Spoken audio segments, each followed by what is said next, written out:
My name is Zachary. I worked for the study prep in London, independent primary school. I believe that being in an environment like this one, being in nature and sharing and connect with others, and it was such a valuable experience. Especially non-violent communication, it was so useful for me in order to realize when I'm talking to my students if I'm doing something unintentionally.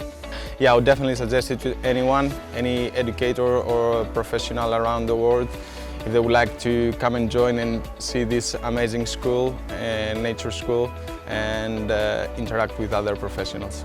Hi, I'm Adi. I am from one of the public school in Denpasar, Bali. I'm a teacher. This event, the empathy skills here, was really inspiring for me, especially as an educator. Really inspiring. I take a lot of insight, information, feedback from this event. For me as an educator, the topics that really interested for me is about the non-violent communication, because day in, day out, week in, week out, me as an educator talk with my student, with the whole community in the school, so I need to learn how to do the right communication. I know, and then I will be surely apply the skill that I got today in my school. This kind of event is really important for us as an educator, because we need feedback, and the right feedback only can be found with the other fellow teachers and educators. Hi, I'm Zachary Reznichek. I'm from the Philippines.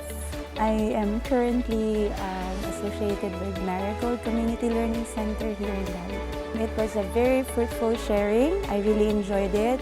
It is very important for what's really happening nowadays, going back to nature and then educating especially the students and the young minds who will be the next, of course, generation to follow through. So hopefully I can do more classes and topics also in my own small ways, and so I can share this lesson to my students.